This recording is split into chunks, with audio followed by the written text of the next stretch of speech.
living free in Tennessee. Alrighty, folks, welcome to the Living Free podcast. Today is Wednesday, September 3rd, and I'm excited to hear today's freedom story. I've got Brooke Whipple on. Hi, Brooke. How are you doing? Hello, Nicole. Nice to be here. Good. Thank you. Awesome. Where are you coming to us from today? Michigan today. Michigan today. I feel like we don't know where you are most of the time. That is a thing I've heard about. A thing you've heard about. Anyway, Brooke is coming down to SelfRelianceFestival in just 1 month. Yay!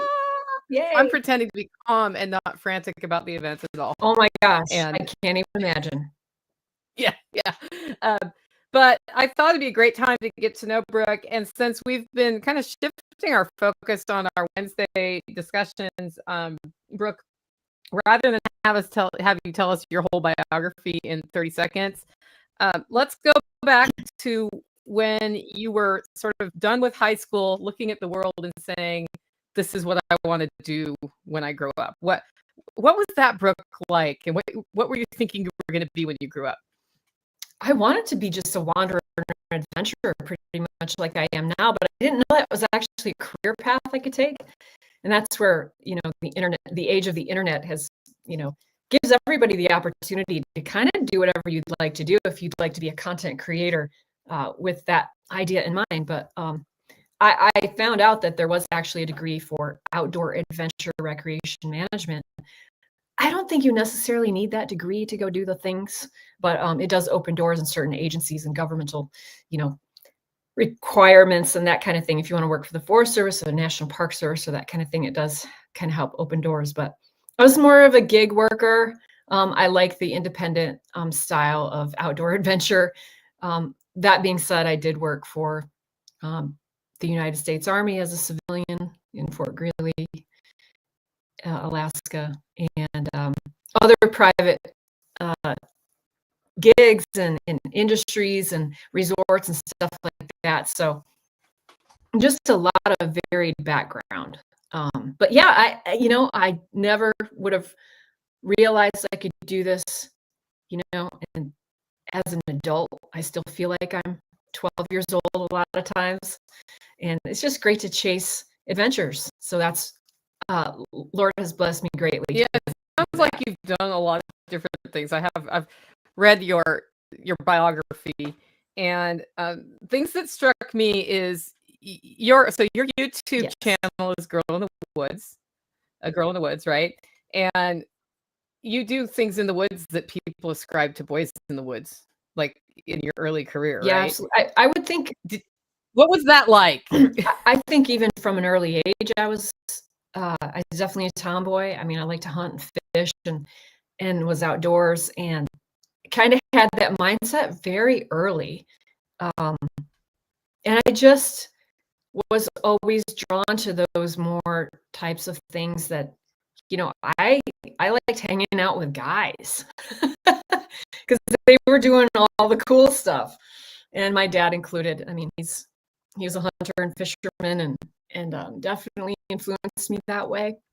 But I grew up in that culture of a very rural, outdoors focused community. You did for fun, and thank goodness I didn't grow up in the age of the internet. So happy that I wasn't distracted by that. I mean, it's definitely a temptation to draw you away from the outdoors and more indoors. So yeah, I just have always been that person.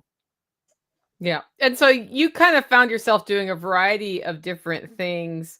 Was it like a subsistence sort of living in that world for you, or was it, a way to build wealth quickly?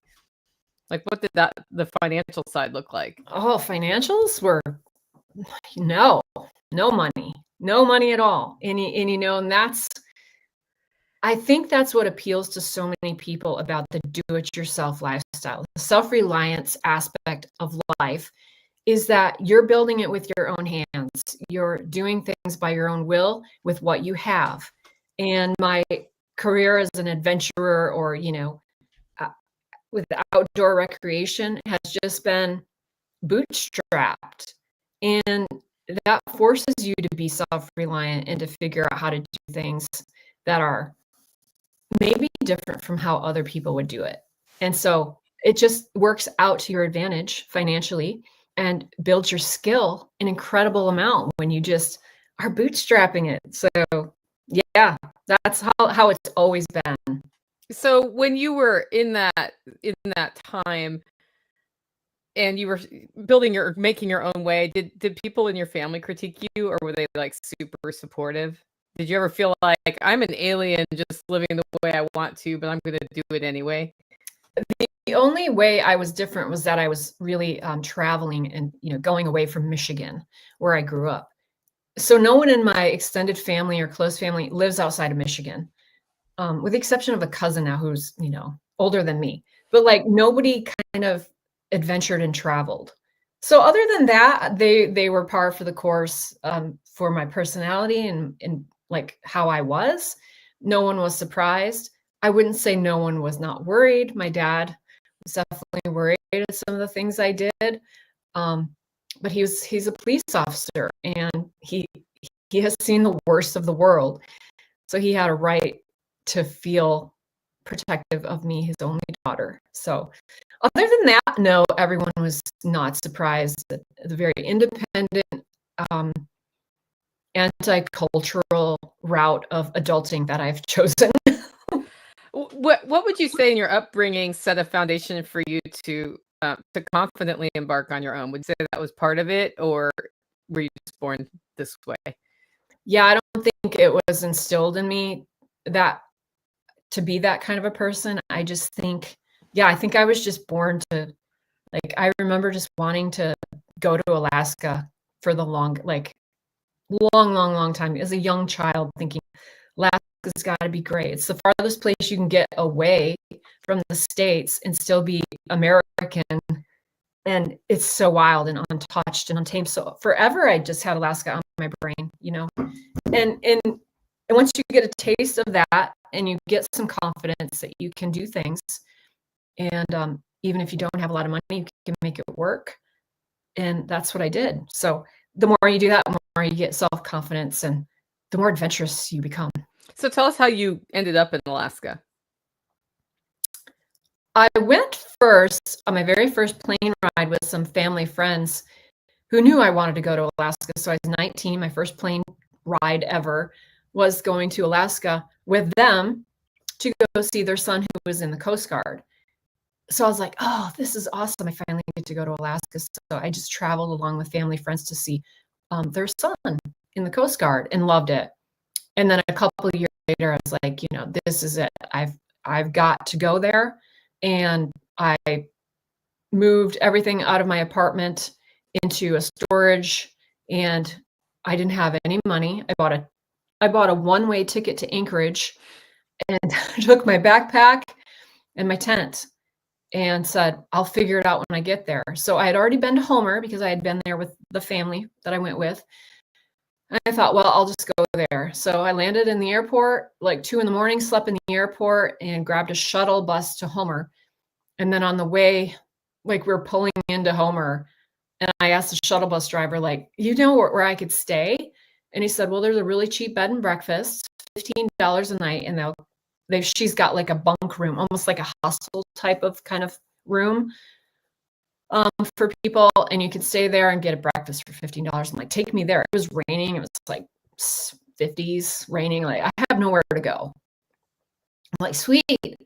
So I spent a couple days there and got to know her. And there was another young man there who was living in the basement of her place who was like taking care of her yard.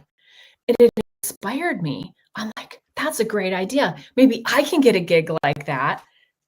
I'll help in the bed and breakfast. I'll do whatever if I could just have a place to live. So I pitched her the idea of like, I don't even want to stay in your house. Like, let me just pitch my tent on your property. I'll do whatever. I'll clean, I'll cook, I'll do whatever. And I'm really good. Like, I will help you. And she reluctantly said yes. I'm like, yeah, I got a place to live. And I had a job, but the job didn't pay. So then I had to go find a job. And there's a big spit of land that goes out into Ketchimak Bay. There's a lot of businesses down there. So I walked down there, found myself a job at a sports shop. They sold all kinds of stuff for fishing and hunting and stuff like that. So I had my first paying job, but I didn't have any wheels. So I spent $50 on a bike. And so I had $50 left because I only arrived with $200. I had $50 left when I got my first paycheck. So I had a place to live, and I had 2 jobs, one that paid and one didn't. And I had a wonderful summer. So it was just eye-opening to see what you can do when you put your mind to it. And also the really important lesson of, if you just really put yourself out there without a safety net, you're forced to make things work. And, that's not a bad thing. I'm wearing the Burn the Bridges shirt today. Can't go back then, right? Yes, it's so true. Yep. It's so true. And life is so much like that. Every accomplishment and goal you have, if you overthink it, you'll never start. If you just go, what if this happens and what if that happens? I drive to Alaska solo a lot. And people just can't wrap their head around, well, what happens if you break down? Well, what happens is you deal with it. And you have to have the mindset of like, is everything going to go perfect all the time? No, it's not. Both my coming and going this year, I had vehicle problems. And what do? You work it out in real time, not before, because you're not there yet. And you don't dwell on it because you had a problem before. You're in the moment, dealing with it is in a calm way. And life is so good when you live that way. Like, no worries, just handle it. Handle it in the moment, and everything is good. So it's funny that you say that, because that's been the message of my week as I've been like praying and meditating on where to go next. Yeah. And the message I keep getting is be patient, take things as they come, and do what you need to do in the moment, and appreciate the moment. Like, take time to appreciate it. That's probably the hardest thing that gets programmed now through social media is this. There's almost like it develops a fear of taking a chance. You know what I mean? Because you have to learn everything in advance on YouTube before you start. And the problem with that is you never learn anything unless you start. Boy, that's exactly it. We're in the age of learning. And you think, oh, I've learned this. Now I'm going to go get this person's opinion of that same subject. And then that leads to another thing and another book and another podcast and another thing. And all you're doing is consuming instead of doing. And so I really think that is something a lot of people struggle with. I definitely struggle with it, where it's like, set a big goal, set a short timeline, and actually do it whether you're ready or not. And that's the whole thing about off-grid living and building and having skills and developing skills. Like, I'm not ready, I don't have the money or whatever. Just go do it, because you'll never be ready, never have enough skills, and never have enough money. Like, just go do it. So you lived off-grid in Alaska immediately. How much did that cost you? You had a tent, a sleeping bag. What else did you have? That was it. That was it. I had a bike, $50 bike, and a sleeping bag. Yeah. No camp stove? I probably had a little butane stove, maybe, which I still have today. I love them. Just a little screw on, It takes nothing. I mean, yeah, it's way more complicated when you start having a family, but there are so many ways to still do it. And we did it. We've done it our whole lives. So it's doable. Everything is doable in the right mindset. Yeah. Now you've leveraged sort of that one step at a time thing to get land and then develop land and build, leverage that into the next step. Can you tell us a little bit? Just let's start big picture. Why did you approach it that way? And what are the first couple things you did? Well, I think like everything else in life, you don't have a clear path, like, okay, we're going to do this, and then it's going to lead to this. It's just that natural progression. And you do what you can afford. And we've never been people who live out of debt, live with debt. So what we could afford was hardly anything. And so you start with not a subpar piece of land that you can afford, that is okay. That's yours. It's going to be yours. So it's beautiful because it's yours. And it may have what we call somebody else's broken dreams left on it, which could be falling down buildings. It could be started projects that never got finished. It could be trash. Maybe someone just trashed the property. But if you look at that and go, that's potential, and the price reflects that, that's for us. Like, oh, well, that's sweat equity.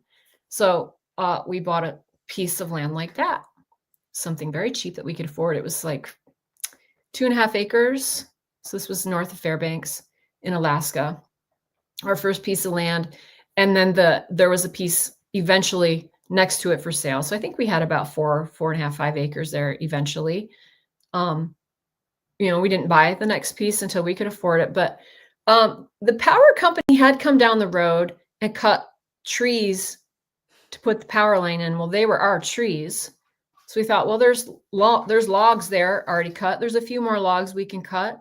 So that was the basis of our first cabin, which was 12 by 12 with a half loft.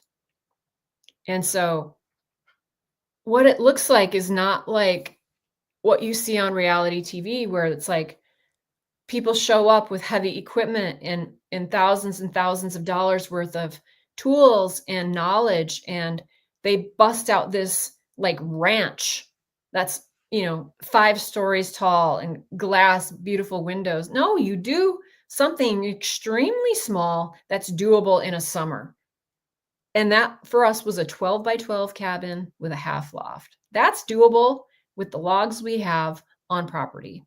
So very little invested in there other than our time. And we were both working jobs at the time. So that's like, you come home, you're living in a tent, and in the evenings you're working on your land. And it's the most blessed, enjoyable thing. I personally can't get enough of land development. When I see a piece of raw land, I'm just like, it's like licking the lollipop. Like, how many licks? Like, it's so good. Oh, I love dialing in land. Like, it's my favorite. So when it's your own and you own it, and it's like this pride, and you clean it up and you make something of it. And then when you're ready to move on, to answer your second question, then we built a bigger cabin on that property. Same property. Now we've got a little guest cabin, and now we've got a bigger house cabin. And so once we had that, well, then we decided we did want to move. And now we've got all this equity into this, what was originally a junk piece of land. But we did it all in cash, and we did it all with our own hands, really slow and painfully, because that's how those things go. Then you get all this equity back that you can take. And usually for us, this is how we operate. We go find another junk piece of land that's super cheap and start all over. And now you've got money to play with, but still we've never been the people that go, oh, now we can afford tractors and now we can afford contractors. No, we still go at it the same process, like do everything by hand, do everything on our own. And yeah, there is a cost to that. It's a cost of your time. And sometimes it's really, all the time it's hard. It's hard. I had 2 little kids. Like, if you're in that season with kids complicate everything. I mean, and you're still living in a tent, or you're living in a 12-foot camper, and you're still hauling water. I mean, we lived without water for 10 years. And so bathing and cooking, and you're hauling water, but it's the joy of doing it on your own and having it. No one can take it away from you. No one can take your skills away, and everything compounds on the other. So as far as changing properties, when you do it like that, you build so much equity. And then the next place is better because you're better at your skills. And so that just keeps going. If you keep moving, you just keep leveling up, and the equity pays you back. So it's really easy to do that, relatively. If you are willing to suffer, you have to be willing to do it the hard way. Because if your mind is like, I can't live in a tent, I can't live in a camper, I got to have this, I got to have that, then you're limiting yourself to a higher, you're an expensive girl, or expensive guy, whatever. Like if you've got to have certain amenities, well, then your dream needs to be adjusted because it just, unless you have the money, the only thing that solves that is money. But if you have a money problem, then you got to do everything the hard way. So we've always not had a lot of money. So you do things hard and you level up as you go. But so early on, you made cabins out of logs, which meant you had to figure out how to make cabins out of logs, which then also meant you had to figure out how to build things inside the cabin with logs, which are non-standard, right? How many times in that first property did you have to redo the thing you were starting to build because you realized that's not going to work? Like, Dave came from a construction background as far as like he was a concrete guy. So he had never built a log cabin. He was definitely the main builder. I mean, I definitely was there helping. I've always said I'm a great laborer. Now I'm a great builder also, but I wasn't at the time. I was just like, tell me what to do. I got muscle, I got energy, I can do whatever. So he was really the brains behind the actual construction, and he's very good at it. But he also didn't have any log cabin construction experience. Like you literally have to just figure it out as you go if you don't have any experience, which I think most people don't that are trying to do this kind of a lifestyle. But that should not stop you. You have to just it's like my trip to Alaska. Did I know how I was going to find a place to live, get a job, get to my job? No, I didn't. But you have to get to that place first and then you figure it out. It's like people ask me, how did you build a cabin? When I'm like, you don't build the cabin. You drop the posts for the foundation. And then you make sure it's square. Like I don't even think about the whole cabin being done, or I'd never start. I only have to start with like, what do I not know how to do right now, and figure that out and then move on. And so a lot of people just get caught with the big picture, where really you should just go, okay, what does it take to find land? Like start there and just one step at a time, learn the skills. And it is learning by doing, even if it means you screw up, you got to redo it. I mean, all my builds, I've made so many mistakes and you go, oh, now I know. And the next time you won't make that mistake again, but you just got to learn as you go. That's it. yeah, I'm the queen of cutting trim the wrong way. Oh, trim. Yes. Oh my gosh. I've screwed that up. I know what you're talking about. It's like caulk isn't going to hide that. Oh yeah. Yeah. And that's what trim is for, to hide all your mistakes anyway. So when the trim's off, it's like, dang it. Totally. Yeah. There was a lot of, I think I did find a YouTube tutorial on that one after I had like psyched myself out, read 7 articles, still cut them wrong. And you're like, oh, I have to buy another piece. I totally feel you, man. Totally. Yeah. Yep. Okay. So how do you think it would have been differently had you embarked on your first piece of land without Dave? Well, I don't think at the time, I would say maybe I didn't have the confidence, but I don't know, not being in that mindset, I didn't know. Like I probably would have gone and just rented a dry cabin somewhere. Like, yeah, it's a little more daunting by yourself. But I wasn't by myself to put myself in that mindset. So now I can do it. I mean, I am doing a log cabin by myself. So I do have that confidence now, but it is because I want to now. Like then I'm coupled up. So like it's a couple project. It's not a single project. So I don't know. I don't know what I would have done. I probably would have just kept doing gig work and bouncing around because I'm a bouncy girl. I like to go and do new things in new places, and I'm a little restless. I'm trying to be much better with that, but yeah, I was going to say, how does that balance out with having a family? I think we confound a lot of people because Dave and I have different YouTube channels. So everyone's like, you're always apart. Well, the fact is we're always together. We have lived this unconventional lifestyle for 20 some years, not having regular like 9 to 5 jobs for most of it. We're together all the time. So they see like, oh, I'm not in his video. He's not in my video. Well, they're getting a divorce. I think there's actually a video out there like Girl in the Woods tragedy. And it's like, are they still married? And like, oh my goodness. So we're very independent, both of us, but we're both together. But we have our own separate channels, so it confuses everybody. But I love my solo projects, and he's a guy that doesn't like to work with other people on projects.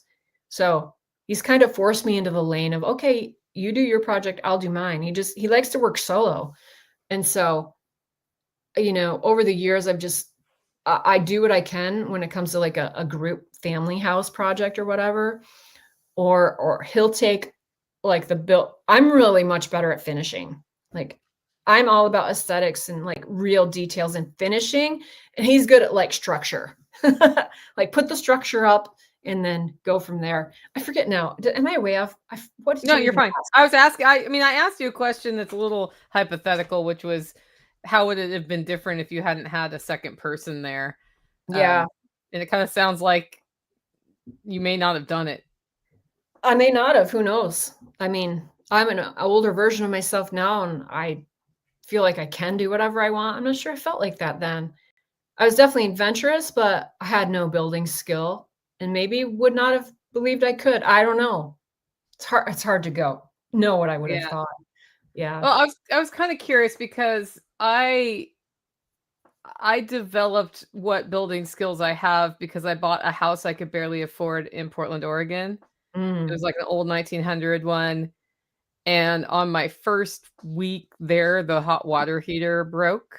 Oh. And my best friend at the time, he came over and he said, your housewarming gift is a $200 water heater, and I'm going to show you how to install it. And then my dad came over and showed me how to like reframe this thing around a piece of plumbing that was, because, again, nothing is standard, right? Yeah. Weird plumbing that wasn't there when the house was built. And because of that, I developed this fearlessness about just trying. It did mean I had to hang the ceiling in that house 4 times because yeah, I'm now like, I think wood paneling is my answer to everything now, because I hate drywall that much after that house. But I agree. I hate drywall with a passion. It's hard and I don't like it. Yeah. Especially like overhead. it's heavy. Yes. Well, that's awesome. Good for you. I mean, that is exactly how you do it. Yeah. Yeah. Just And like I think way out of that your was, like, comfort zone. similarly, you had somebody there who could kind of be like, okay, go be fearless. And you're like, okay, no, I'm fearless. Yes. Yes. So I think the reason I was going there is like, what can we do to help other people? Because I don't think it's just a girl boy thing in this case. I think it's just a start thing. How do we help people get over that Icantium sort of thing that they have? Well, I think it's like what I said before is like, you can't look at the whole big problem. You have to look at the first part of the problem and stop right there. Like, I don't know how to do the foundation. I don't know what kind of foundation to do. Well, that's where you start and don't go any farther. Learn how to drop the posts or learn what foundation you're going to use to build your little cabin or whatever you're doing. And that's where your learning journey starts. If you want to write a book, you don't figure out what publisher you want before you've written the book. You don't pitch it to a publisher before you've written the book. You gotta put the hours in, sit your butt in a chair and write the book. And it's just like anything else. If you get too far ahead of yourself, you just get stuck in the overlearning mode. I really feel like that is where people get stuck, is like, I don't know enough yet. Well, man, I have learned so much just by just going, I'm doing this. And you watch people give you the big eyeballs and then you go, yeah, yep, here I go. And you do the thing. And then the next time you say that, nobody's giving you big eyeballs. They're like, sweet. Yeah. So it really is a confidence issue of just, you have to start before you're ready. because you're never ready. You're never going to be ready. Or you start with something manageable, like a garden box. Like start your power tool journey by building a raised flower box or a garden box. Or if you're really ambitious, like a little tiny like utility shed that's the size of like a phone booth that will have some aspects of what a building might look like. And it will give you confidence to do something else.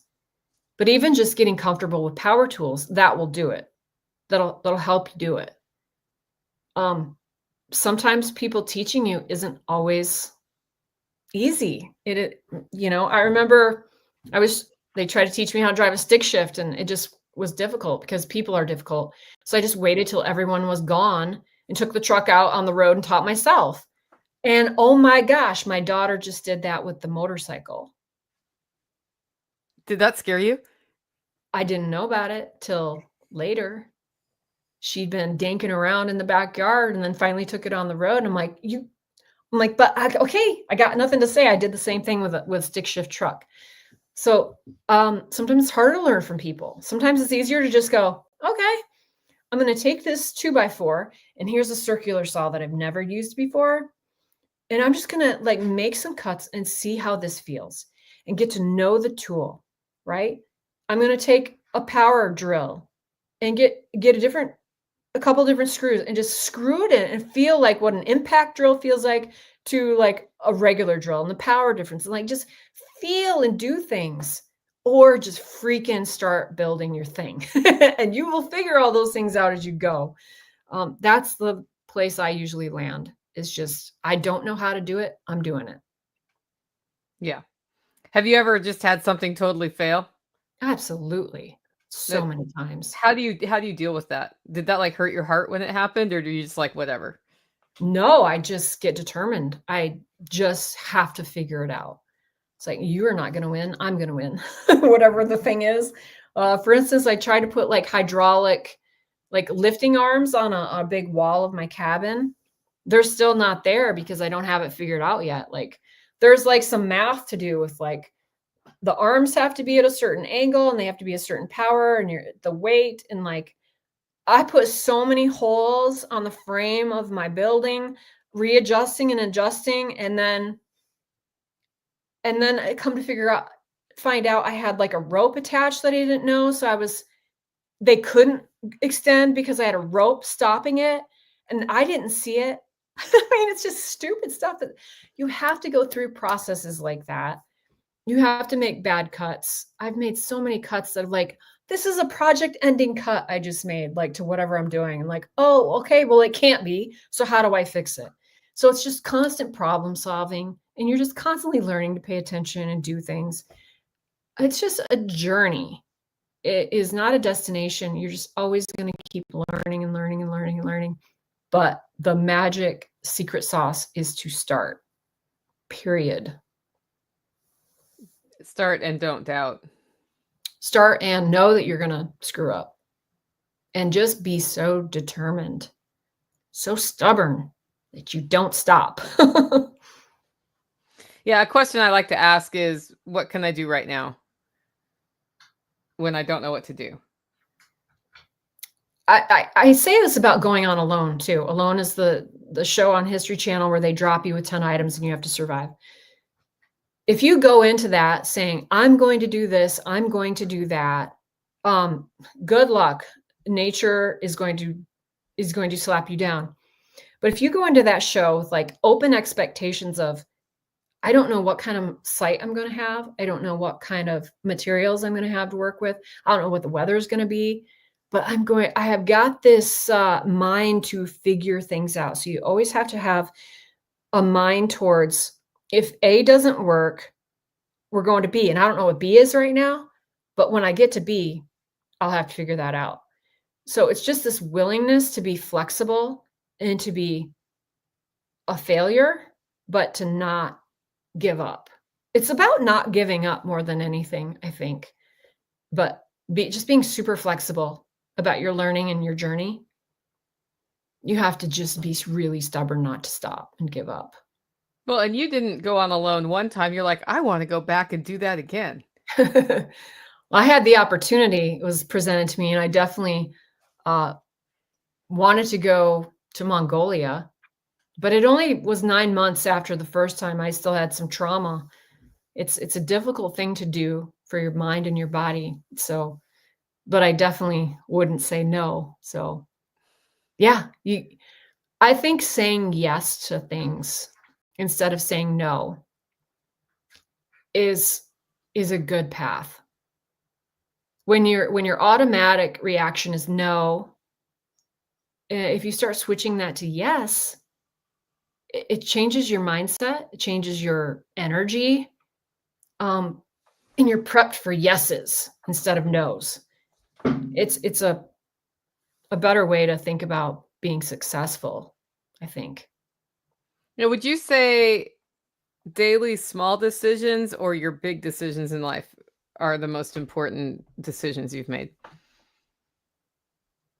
I have a tendency to ask deep questions, so sorry about that. I probably should have given you a little bit more heads up on that No, one. that's okay. That is good.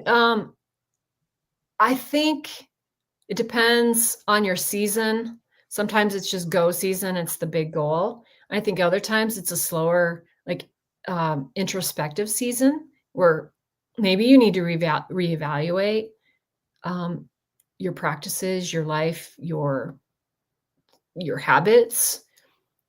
But right now I'm in a season of setting 10x goals in a short time frame.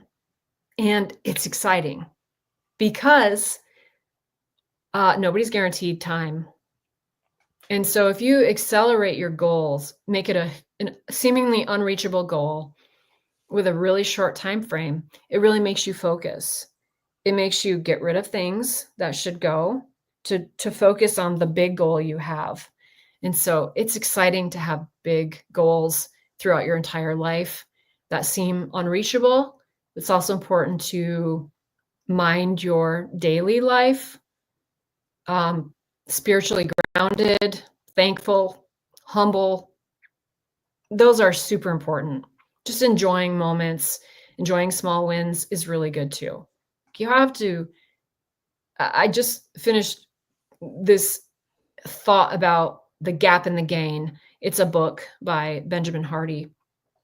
And you're either living in the gap or you're living in the gain. And living in the gap is like when you're looking back at your life thinking you should be in a certain place by now and you're not. It's really looking at what you don't have. Or if you look at the gain, if you're living in the gain, you're looking at what your future self could be and projecting your present to your future self, which is way better than living in your gap, which is where you were.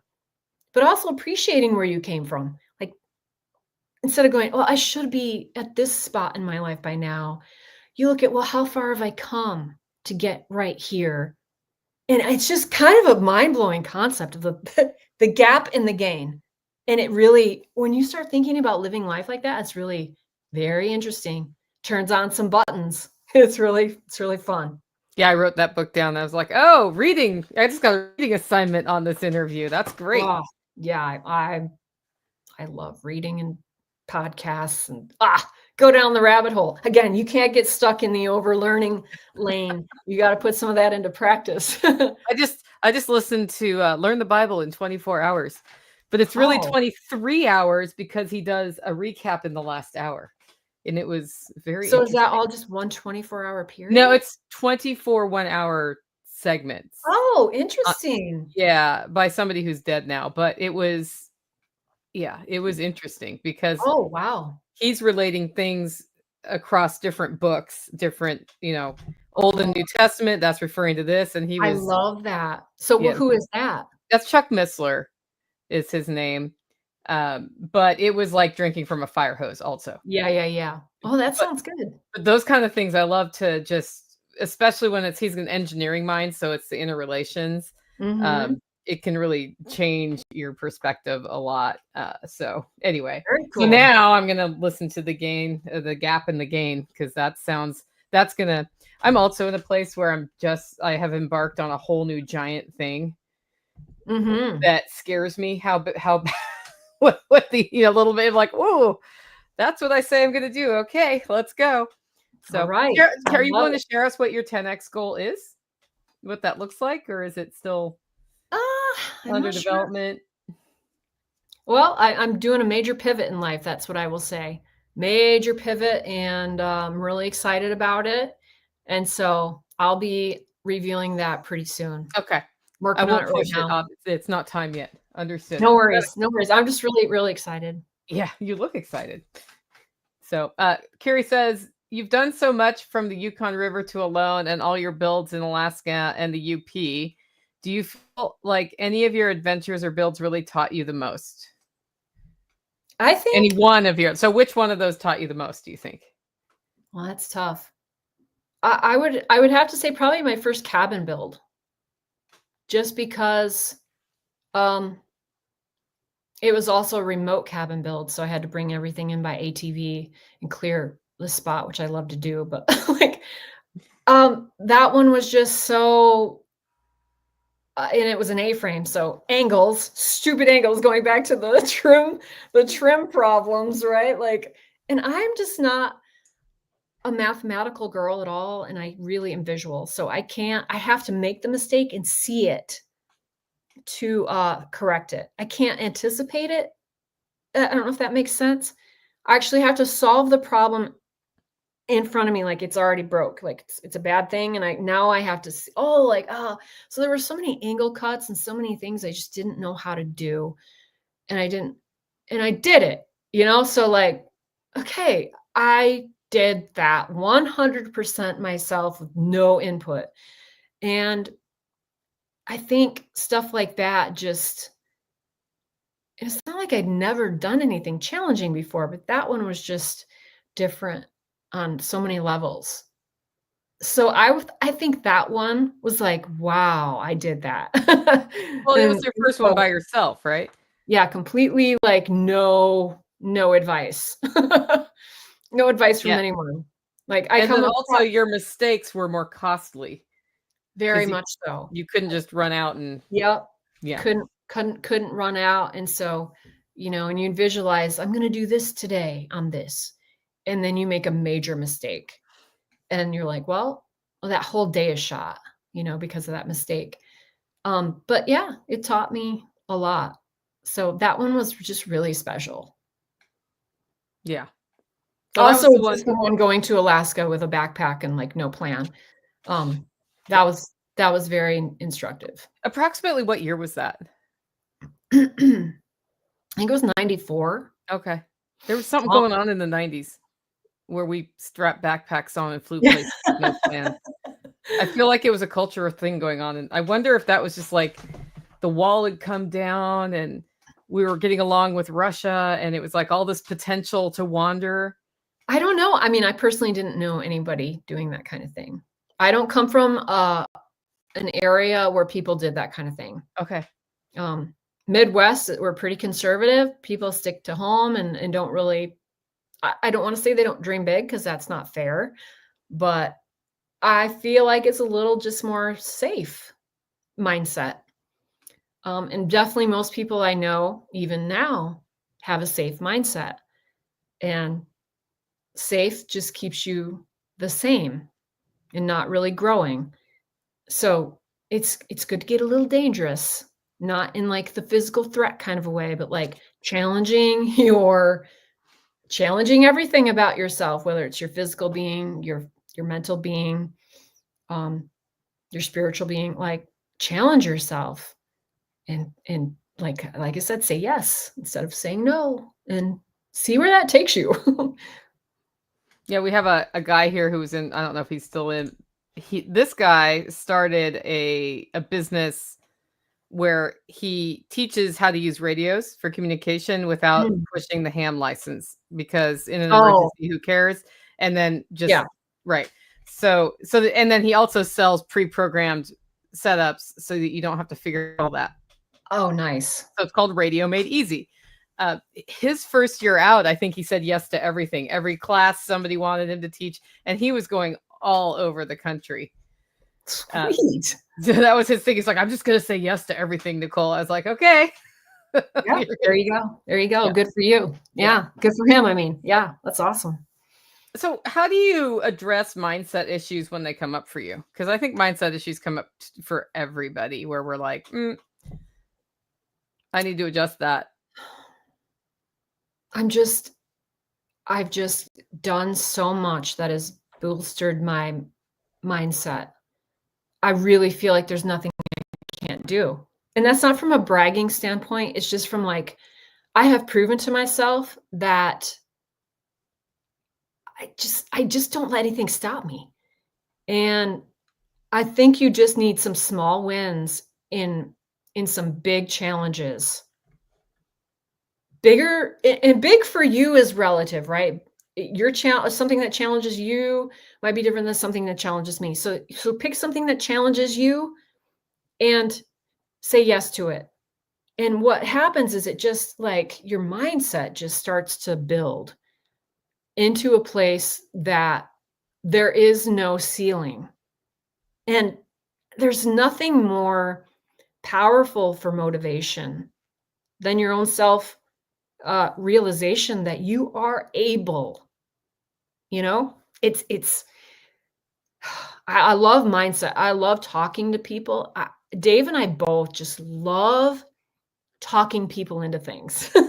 Like we love it because you can see an energy come up in people that you ever been around people that are just like their energy is just, and you get so jazzed and you just want to do things, and that is contagious, and it's so easy to grab that gear, and once you grab it, there you go, you're that person, you're that energy for everybody out there, and now you're inspiring people. So mindset, it trickles in, and then it's like a snowball, I think. Yeah. Well, it's also realizing it. So I just watched somebody on one of our social groups. They bought a home, so they're debt free. They sold something that they had a mortgage on, bought a more a cheaper place that's going to need some work, and not so you're going to be shocked to hear this. In the 11th hour, there were issues with closing. Of course. Because something, something wasn't disclosed. I don't know. Of course. And she's like, I am down here with all my stuff in a truck that I just had to find somewhere to park. And I don't even know if I have a house like later this week or not.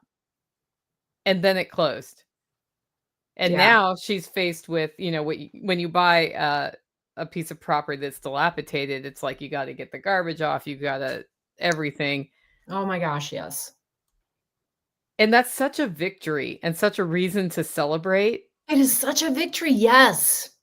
But sometimes people are like, oh, they Eeyore out. I call it the Eeyore out. She's not Eeyoreing out, but almost like, so it's, when these things happen, you always have those two sides you can embrace. And I say fake it till you make it. Sometimes you have to say the words to yourself to make yourself understand, if that makes any sense. Yeah. Yeah. I mean, mindset is just so freaking powerful. You get to choose every day how you react to everything, how you show up. And if it's always going to be the defeatist attitude, the I can't attitude, man, you're going to be really hamstringed in life. And so I don't know if I was born with just the like, just stick with it attitude or this mindset of, but just slowly by saying yes to things and doing things that challenge me has given me that. And it's like people asking me, what, like, I'll reference this again, like, what are you going to do if you break down on the side of the highway going to Alaska? I'm like, you have to deal with it. And you got to be ready for it with a mindset of like, oh, well, I'll find a ride. I'll find a tow. I'll find a person. And you do. But if you're like, oh my gosh, I can't do this trip because I have a 2004 Chevy Astro van. You got a 2004 Chevy Astro van. Let's go. Like, how do you know what's going to happen before it happens? But you can know how you're going to react to whatever happens. You do get to choose that. So as long as you know you get to choose the emotions, then you can carry on with dealing with the thing. Choose your emotion. Don't let the thing dictate your emotions. I mean, I guess that's how I've learned to roll, because nothing goes as planned. Nothing is easy. And so you just got to go, okay, the Lord's in control. Lord has my back. Like, that's the most important thing. Like, who cares what happens? I'm going to heaven. Like, if I die, like I had a bear situation this summer, and I'm like, if the bear comes at me and I call on the name of the Lord, because this is my plan, by the way, stop in the name of the Lord. I'm going to try that if that ever happens to me someday. And it may or may not work. The Lord has all control. So if the bear makes contact with me and I get injured, but I live, I will praise the Lord. If the bear maims me severely, I take some time to recover, I'll praise the Lord. If I die, I'm going to go to heaven. I'm going to praise the Lord. Like, I can't lose. There's no, or maybe I'll say, stop in the name of the Lord, and the bear goes away. I'm praise the Lord. Like, there's no bad answer here. So I think if you just are like, you got to be a little go with the flow with whatever you're doing, especially if you're getting started on off-grid land, off-grid development, and you don't have the skills and you feel like it's overwhelming. Like, oh, well, like, start by like raking the driveway, like start putting a driveway in, and things just fall into place when they need to at the right time. And you adjust your attitude, because most of us don't have a lot of money, and you just go with the flow. I really, the Lord is my strength. The Lord is my joy. And that is it. End of story. Like, that's where I land. Yeah. It's hard when it's so simple, though, for people to understand. I think sometimes it's like freedom. Yeah. Freedom is very, very simple. It is. It's not always easy, but it's very, very simple. And so you'll end up in these deep discussions about, but what about this situation? No, it's really simple. It's just that you have to work for it. If you don't work for it, you don't keep it, or you don't have it.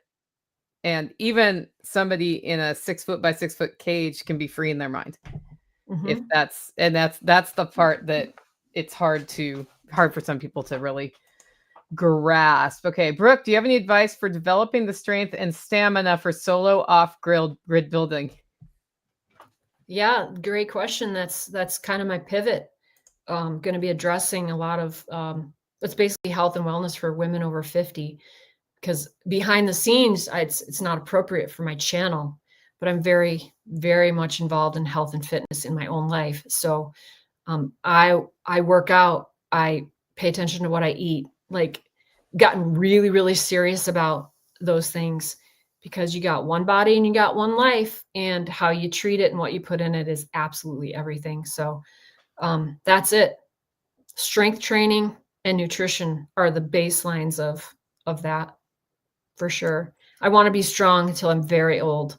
And I'm strong, I think, now, but I want to maintain that strength as I get even older. So have you read the book called Good Energy?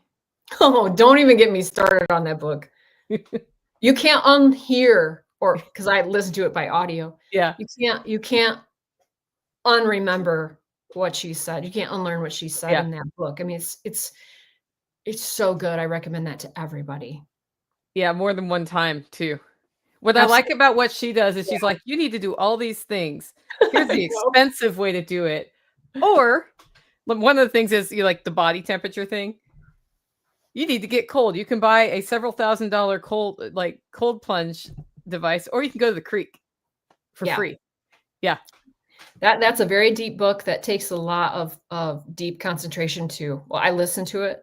I love driving and listening to books and podcasts, but I highly recommend that book to everybody. Clean Energy. Oh, I can't remember who it's by. It's Good Energy. I can't remember either. Or Good Energy. Yes. Good Energy. Yeah. Wow.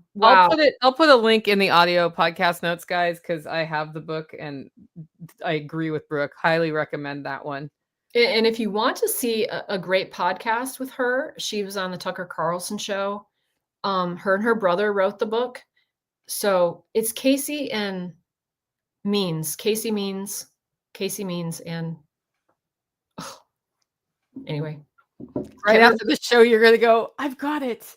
It's Casey and Callie means, I think, or something like that. It's But the podcast will give you a good clue of what the book is about. The book is about just like our eating and skincare, all the things we put in and on our body, and how extremely important they are that you get the right stuff, because literally fueling every single metabolic cell in your body. Yep, Casey and Callie. Yep, Casey and Callie means. So, wow, what a great book. It's groundbreaking, I really feel like. Yeah, my dad mailed it to me of all things. He's in his 80s and no kidding. Awesome. Yeah, and he's working on living as long as he can. So he's been on this quest for a couple years. Yeah, he keeps mailing me really good books on those. I love it. I love it. Yeah. But that one, you're right. It took me, I think, 4 months to read it because I had to like read and think. Yeah, and it's then read and think. Yes. Yes. It's so much information. Information overload. But good information too. Absolutely. Definitely start in your 50s, not your 80s. That's all I got there. For sure. If you can. Okay, so we're kind of in our last few minutes with you today. I don't want to overstay my welcome on your schedule, but how would you say freedom has impacted your life? Like the freedom you've built in it? And what would you recommend people do to build freedom into their lives? Maybe related to land. I don't know. Is land freedom? I don't know. Yeah. Dave and I talk about this a lot. I was saying on Monday was a holiday, September 1st was Labor Day. And I'm always like, just ready for the holidays to get over. I'm always just ready to get back to business because we don't have a schedule. We have not had a schedule for decades. And so holiday weekends to us don't mean anything. It just means everywhere is busy that you want to be, and you just would rather it not be busy. So that is freedom to the core of like lifestyle freedom, or like if you're, jonesing for the 4-day weekend or the 3-day weekend, or you've got, even 6 weeks of paid vacation would be a lot in America. And that's what you've got allotted to you for your free time off of work, off of your 9 to 5. And so the freedom of not having to punch that clock and work for somebody else is everything. But it also has never been that lucrative, right? So it's a hard road to be an entrepreneur, to be your own boss. There's definitely like you have, Dave and I say, like, we are never turned off. Doing YouTube or being an entrepreneur, it's very hard to just not always be working. So although we don't have to plan life in the context of holiday weekends or a vacation time, it never turns off at the same time. Like, we're always working. But that freedom of getting to choose that through our choices that we've made for how to live our lives is just, you can't put a price tag on that. And that just came from really being gritty, really doing the hard work. And it didn't come overnight. It was very, very, very slow grind of learning and doing and building. But there's such power in that slow journey also. You learn so much about yourself and what you're capable of and what you can do without, which is most things. You don't need to look at what your neighbor has or whatever, because you have what you have. And building freedom it trumps everything for us. It trumps a nice new truck. It trumps a really nice house in a subdivision, or whatever your dream is of like what life should look like. Freedom has been number one for us. Like, no matter how little money we have, the freedom was worth that. And that only comes, in my opinion, with being debt free. So that's a really important component, is that you're not building a life that you can't afford. So you always have to stay in your lane of what can you afford? So we've never had debt. And that means no running water. If that means no running water for 10 years, that's what that looked like. So the freedom has a cost. It's not a monetary cost. It's convenience cost. And so depending on how you want to live, how much debt you are comfortable carrying, for us, it's none. But that means you can't drive new vehicles and you can't go on vacations, but the freedom is the reward for us to live that way. So for us, freedom is everything. And that's how you get it, is debt free. And one can posit that you're living a vacation, even though it's a vacation where you work. Absolutely. I feel so blessed. I've always wanted to be like, the filmmaking part of me started before YouTube did. And then it just has snowballed into a platform where I could be a filmmaker and have a life of adventure. Like, I couldn't have made this up for myself in high school. Like, no counselor, high school counselor would have said, you're going to be on the internet with filmmaking and adventure. Like, really? That's crazy.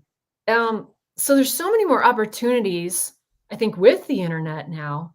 Like, you can make a living much easier online in having those freedoms than you could when I was coming out of school and college and all of that thing. So, yeah, it's chasing the dream. Yeah. And the freedom that comes with it. But yeah, it's always on. It never turns off. It's always on. What's the best way for people to connect with you? Is it your YouTube or your website? I must admit, like, connecting is a sticky word because I'm not very good at email. YouTube, watch my videos. YouTube. Follow your adventures and don't expect an email, guys. No replies. Yeah. I'm pretty bad because I just, over the years, you get pretty, I'm almost a decade on YouTube. And so it's hard to reach back out to everybody.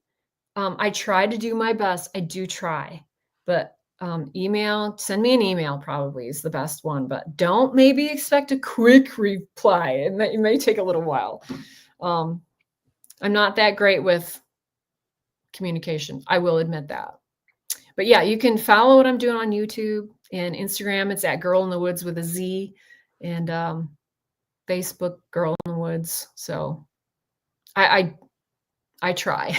Yeah, I will say that. So I've put a link to Brooke's website also, which is brookewhipple.com, right? And then also her YouTube channel. If you haven't already subscribed, like, head over there and give her a subscribe. We are so delighted, Brooke, that you're coming to the Self-Reliance Festival. Yeah, that's going to be so fun. Yeah, we can pick your brain in person.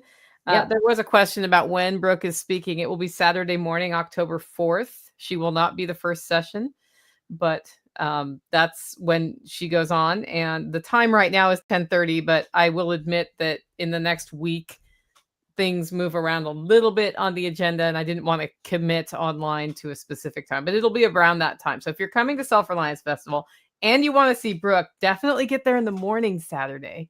Sweet. So that you can see her session. We're just delighted that you're coming. So well, thanks. And for those that you don't know, it's in Camden, Tennessee, right? Yes, 1 hour from the Nashville airport if you're flying in. Tickets are at SelfRelianceFestival.com. And right after I say goodbye to Brooke, we're going to segue into some more like updates about SRF. I'm going to go over the agenda and stuff with all y'all. Sweet. But yeah, I didn't want to make you sit here and listen to the whole thing if you have a cabin to build or a 10X project to finish, Yes, you as well. I'm very much looking forward to meeting you in person. Yeah, same. We'll see each other soon. Brooke, thanks so much for being on the show. I'm going to say goodbye now. All right. Thank you so much for having me. We'll see you soon. Yeah, make it a great day. You as well. All right, folks. Well, that was a fun conversation. And that's just a little glimpse of what you're going to see coming from the stage at SelfRelianceFestival.com.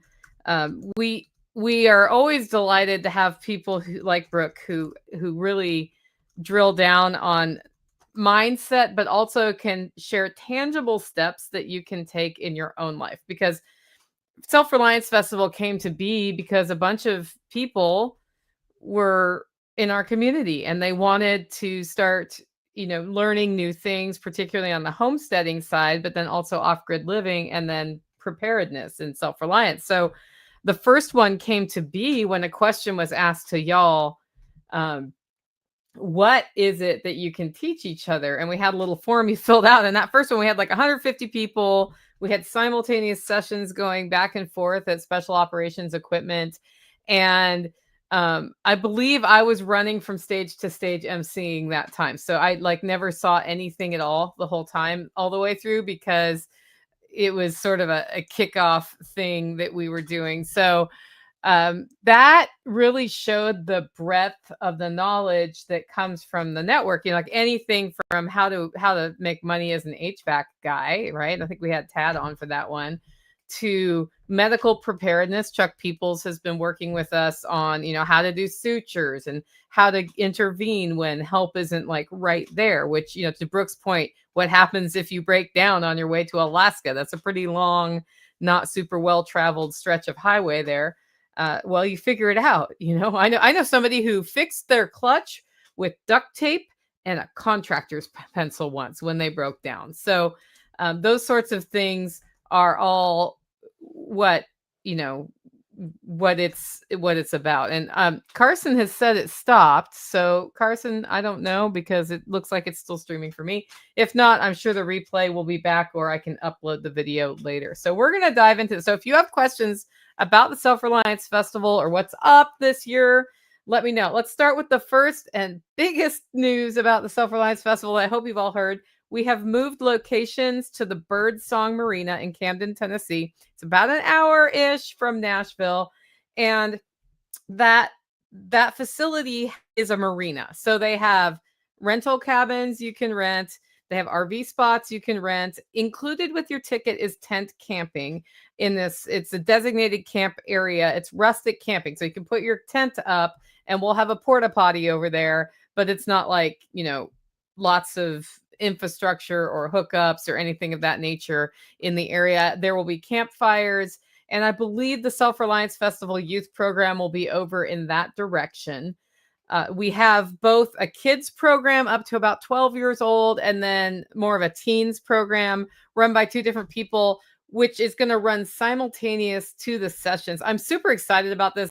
The SRF Kids program was very popular in October, and Becky Cook agreed to come out and do it again. This time, that's going to be in an air-conditioned, climate-controlled space, which is the Freshwater Pearl Museum at the marina, in half of it, so that people can still come in and look at, like, they have a cool display about how freshwater pearls are cultivated in Tennessee, and they have jewelry and things of that nature for sale. So you can go in there for that. Behind that building are flushing toilets and the shower houses. So if you are camping in the campground, you can come take a shower, which will make everybody happy. But along with the flush toilets, we're adding some porta potties just so there's plenty of capacity, so to speak. So that's fun. It's a very walkable marina. Somebody keeps asking me, like, how far do I have to walk from here to there? It depends where your cabin is. If you rent a cabin, or if you're camping, or if you're in an RV spot, you may end up walking 1/10 of a mile or maybe 2/10 of a mile, not very far from place to place. And you can see on the map, they have a map there where we are. We're centrally located near the boat ramp. So, closer to the boat ramp you are, the closer you are to sessions. But at the same time, Joel Riles will be doing defense dog demonstrations through obstacle courses. And we'll have SRF Kids in the Freshwater Pearl Museum, which is near the swimming pool. If you see the swimming pool, don't worry. It's not in the area with the pool. Like, there's a closed door. We wouldn't do that, guys. We wouldn't do that at all. And then there's, the youth will probably be off over near the campground. And we'll have campfires that we can gather around, asking that we not do individual campfires because we don't want to mess up their lawn out there that has the camping. But we will have, I believe, some burn barrels in place that are set up for us to gather. And then the central tent will be ringed by the vendor spaces. So we have vendors coming in to sell, of course, Hollow Roast will be there, right? Kiri's going to be there with her sauces. And I know that Homestead Glamour is going to be there with her handmade body butters and beard oil and stuff like that. So we've got a lot of really cool vendors coming in with things for sale, but we also have a couple of food trucks, and Grumpy Acres will be there with their food as well. So it's really come together well. Something that I think is fun for this one is we have an agenda with really big breaks. So we kick off in the morning, and then we start with Tim Cook. He's kicking us off in the morning. It's scrap theory and use what works to be prepared. And this kind of goes back to when people first come to preparedness, often there's a fear motivation, and they see the world changing and they think, I've got to do something, and they start buying stuff. Well, he's saying, like, don't do that. Let's talk about what works in preparedness and a stepwise way that you can do it. So after him is a half-hour. Yep, that's right. And during that half-hour break, guess what? There is a demonstration. It's going to be Ryan Steva, the homestead consultant, is going to show us how direct solar works. There's probably going to be a second demonstration scheduled at this time because Ryan Steva might be growing a family member soon, and we don't know exactly when that's happening. So if that happens, and he needs to be home when that happens, or shortly after that happens. So that's a timing development thing. But we'll have a second demonstration you can go to. So during that break, you can go see vendors, which are near the event tent. You can get some food. You can go check out a demo. There's all day demos as well. We've got Valerie's coming in with an old school butter churn, and we're going to get some heavy cream, and we're going to see how long it really takes to churn butter with one of those old school butter churns, right? So that's going to be a fun one as well. Then we go straight into Brooke Whipple, who's going to talk about raw land to rural freedom, building a homestead life, one frugal step at a time. And for all y'all who've been coming to Self-Reliance Festival and, asking me, how do I get land, and feeling like you could never get land, this is the session that you absolutely should go see. It's definitely the one you should go see, because you need to, I don't know very many homesteaders who bought a homestead and just had this wonderful homestead out of the chute. They had the sacrifice. I was talking to Emily Hoff from Hoff Grid Homestead, and they've lived in basically a camper for 7 years with 2 children and dogs and cats and all the pets. And they've been running their poultry and pig farm operation in that way. And just last year, her husband was able to transition from working for Nissan to full-time farmer. So it's, Carson, I'm going to guess that Ryan's contribution to the new family member is already done. Yes, but there's the contribution that the husband makes after the baby is born. Anyway, so that's going to be like, this is the session you should go to. That's why I wanted us to be able to get to know Brooke before she comes out, so that you'll kind of go in with that mindset. She's going to teach us how to take the trees on my land, maybe buy a non-ideal piece of land and turn it into the homestead I love. And then they decided to move, so they sold it, which means they probably got money. So that, see what I'm saying? Like, you can make something better, flip it, and get something else. And that can be a whole lifetime thing. Then we have a hempcrete demonstration with Imani and River from Haven Earth, the Haven Earth Village project down, where is it? It's in Old Fort, Tennessee, where they do a membership-based community. And it's, centered on a homestead. So it's kind of related to growing your own food and those sorts of things. So that's going to happen during that demo. And then Dr. Ken Berry's coming in to talk about the proper human diet, and he'll be there for questions. Those are always great presentations. And a lot of people have questions about how to make a keto or a carnivore diet work. He'll be there to answer your questions. During lunch, I plan to do the connection session. So this is what our friend Brenda would call the Find Your Tribe session, where we start connecting you with other people in your area. Because usually at Self-Reliance Festival, we're getting people from all over the United States who think, okay, there's nobody in Michigan who thinks like I do. And then I say, is there anybody in Michigan who thinks like you do? And oftentimes there is. There was one time where somebody was from somewhere that we weren't able to immediately introduce them. And I'm sure it'll happen again. But the fun thing was, I believe it was like Pennsylvania. And I'm like, we know so many people in Pennsylvania, like, come see me. If you're interested, you can put yourself on the map. You don't have to put your address. You can just be like, I'm in this approximate area at SelfRelianceFestival.com. If you go to information, there's like the member map area. You can add yourself to that and start connecting, or you can look and see who's also thinking about, homesteading, freedom, preparedness, those sorts of things. Then we're going to go straight into Joel Riles from Fortress K9, the Fortress Mindset, Real World Family Defense. And he's gonna talk about that. And then there's a demonstration and break, cheese making with Angela and Garen Allard. So they're gonna show us some basics of cheese making. It's a quick demo, so because like cheese takes hours depending on what you make, but they've put together a really cool demo. And then we have Caroline Blackwell, which is really Callie. We all know her as Callie.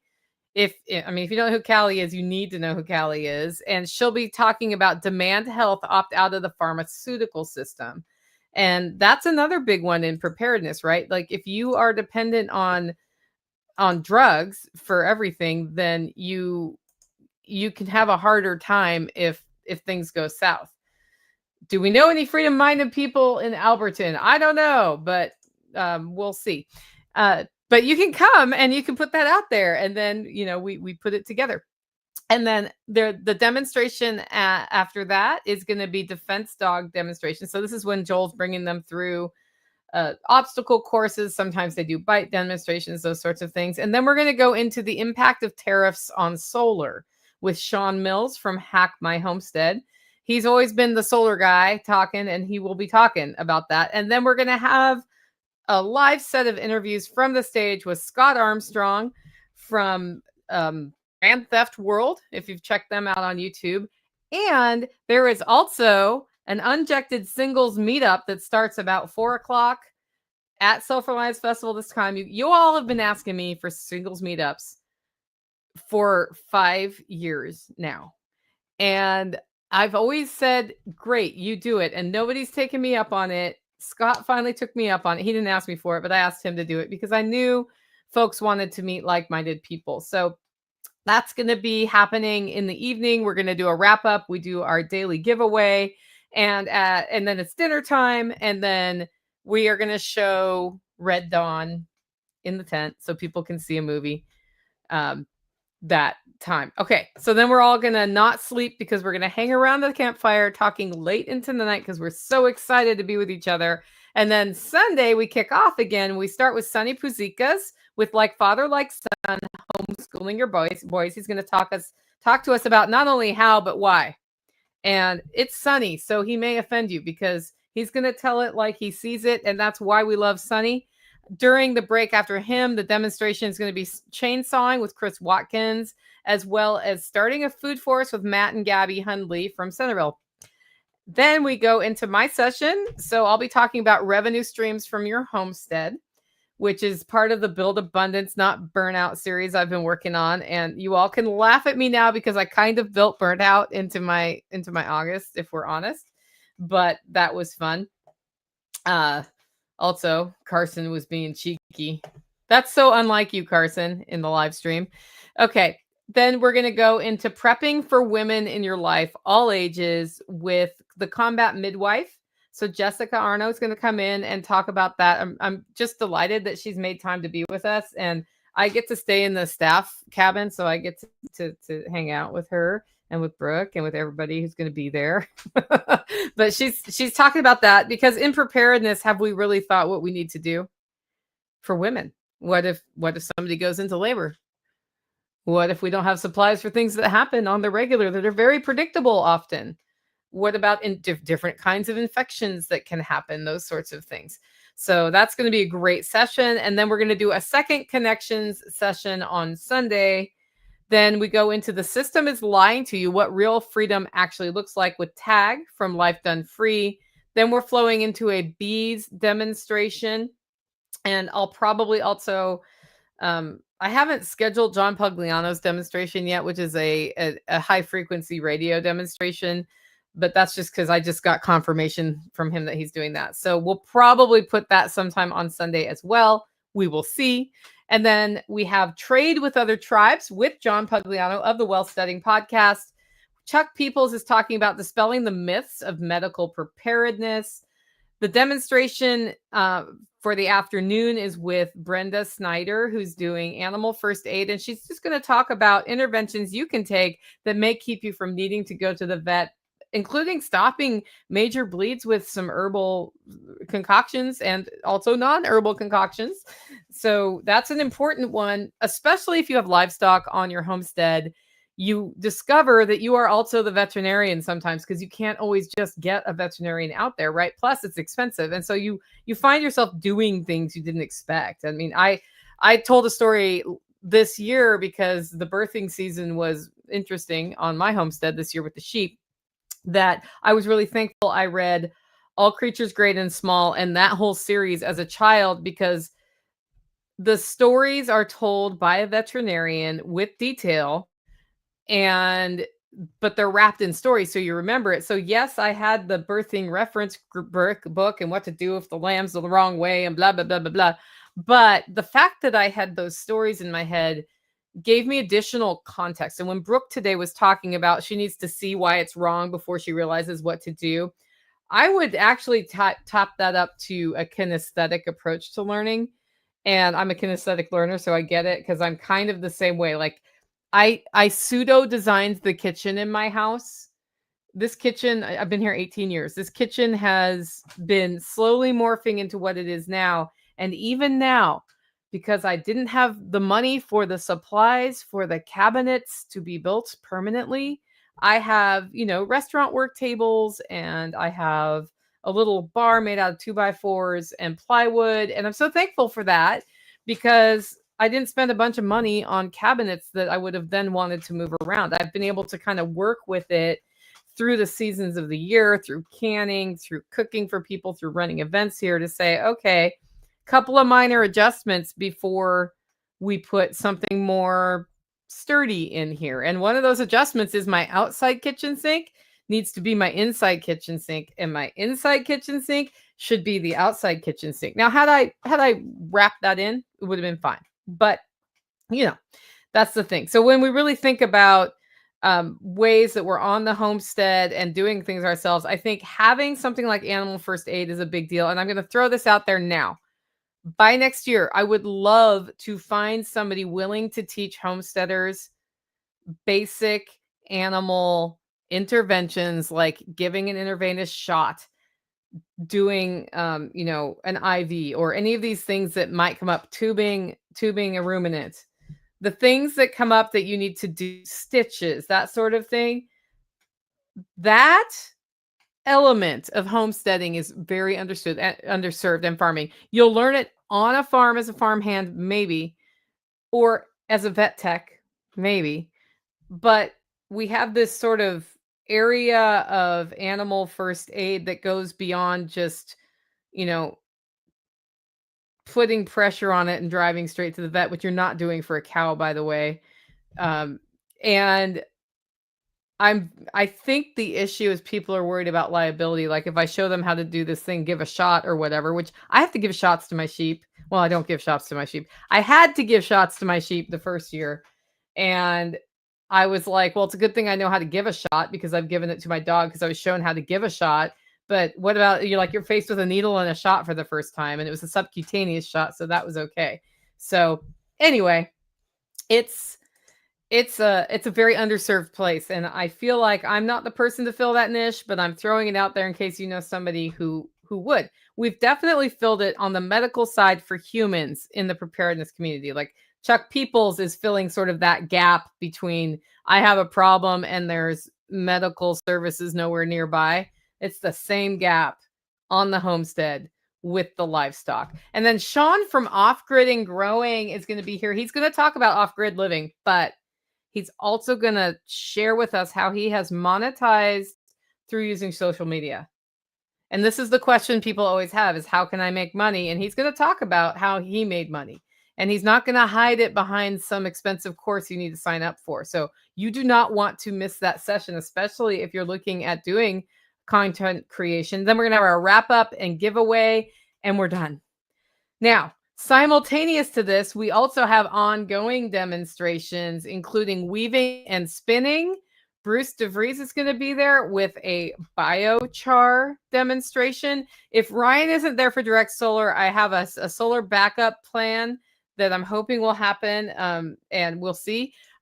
So let's just say there's a second possible solar thing that might be happening too. And then Chris Watkins is going to talk about knot tying, like show you how to tie knots. And I don't know what else will happen, because once I announce the demos, people who are coming are like, say, well, I could do this. We will have a church service at 8 a.m. on Sunday too. So I forgot to say that. Micah just said he's going to do church at 8. I asked him to do it at 8 so that when we start, it's all cleared out and they don't have to feel like rushed. So that's everything that's happening at Self-Reliance Festival. The only big differences this year really are that the location has changed. A. B, the marina's policy on dogs is you need to have your dogs on leashes. So that means our policy on dogs has changed. If your dog is causing a problem at the event, we'll probably ask you to leave, but you could have your dog there on a leash. And that's some big changes. And we do have some access to flushing toilets, although we'll also have porta potties. And then other than that, you're going to be seeing some of the same faces, some new faces. And we're definitely going to wrap around the connection session. I talked with Brenda yesterday, and it actually almost made me cry. She told me, and I never realized this, so this is my own failing. She said that because of Self-Reliance Festival, she's met people who are like family to her to this day. And it's because of those connections sessions. And I will admit that as the person who's been, behind the scenes building Self-Reliance Festival as one of the founders, I have often wondered, is this bringing the value it should bring? Are we delivering well enough? And are we achieving the goals we need to by bringing the speakers in? Because really the reason to go to Self-Reliance Festival isn't just to see the awesome speakers. It's actually to meet the people. It's like the reason we have demonstrations happen from people who are quote unquote not famous, right, is because it doesn't matter. Can you learn from them? What can we learn from each other? If we establish a culture of doers who are helping, and a culture of people who are not afraid to share their skills with each other, even if they're not a quote unquote expert. I only have to be like one skosh better than you or more knowledgeable about something to be able to show you how to do it, right? You don't have to have gotten a degree in home canning, for example, to do a canning class. You have to know how to can. And then you have to show people how to can. And it helps if you've learned some things about food pathogens, which is really easy to do, right? So, or how to make cheese. You have to make cheese. I did a cheese class famously once where the last cheese I did failed. And I always go into cheese class saying, you don't fail at cheese. You just make a different cheese than you intended. And I showed them. In fact, the cheese class I just did 2 weeks ago, the paneer didn't separate according to the recipe. And I was having them stir and stir and stir. And finally I was like, I'm adding more lemon juice. And then it worked. And I said, so I'm glad that happened. Here's what happens. You follow the recipe, and sometimes Mother Nature doesn't adhere to the recipe. And then knowing the theory of what you're doing is curdling milk and putting acid in, I was like, maybe there's not enough acid, put more in. And that's because we were using lemon juice, and lemon juice can have varying strengths of acidity, and that can then impact how your cheese. See, so it was a learning moment. One of the things I love most about Self-Reliance Festival is connecting doers to each other and then finding out a year later what they did. But I will admit, I wasn't sure. And then Brenda talked to my, I'm going to say she talked my ear off, and then she's going to feel like she talked too much. She didn't at all. I was actually really encouraged by her phone call yesterday about how excited she is to come to Self-Reliance Festival. She then posted a video testimonial and how much it has helped shape the Camden homesteaders groups and the Benton County homesteaders groups, but also connected her with the kinds of people that she could develop those relationships with. Because one of the things that I think we feel in our hearts as missing in our lives sometimes is true community connection. As modern the modern systems have been becoming more systemy, so to speak, and we were no longer super reliant on our neighbors and maybe not attached to a community as much geographically or a church community or any of those things, we've found ourselves in these sort of artificially government controlled systems of community like the public school system, and the relationships are not real tight and people don't really have each other's backs, and it's sort of been put out there that it's okay to just take advantage of people because they don't really matter, right?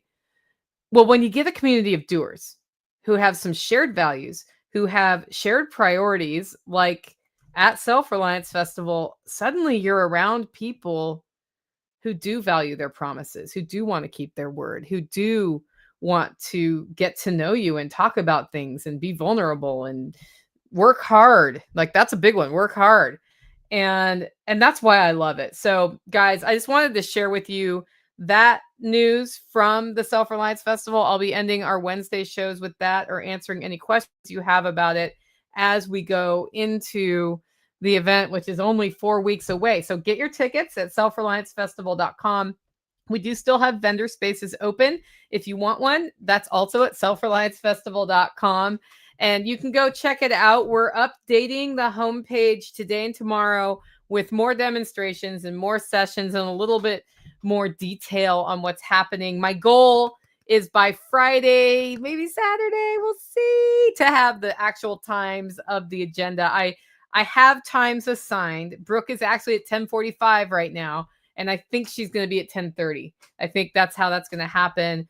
I want to make sure there's plenty of time for y'all to also go see vendors, talk to each other between sessions, maybe skip a session and take a pontoon boat out. I mean, I don't know what you want to do, but also to make sure that the SRF youth program with Alan Booker and Opalyn, this is our first time doing that. And they're going to be like walking those guys through, cooking at the campfire and all sorts of cool stuff. And that the SRF Kids program has time for parents to get their kids to go and all of that to work together as one cohesive thing. So thanks so much for tuning in today, guys. If you want to support the work we're doing, let people know about Self-Reliance Festival. And of course, you can always get delicious, fresh roasted coffee delivered to your door at hollerroast.com, or you can buy it at selfreliancefestival.com because we will have a booth there. With that, go out, make it a great week.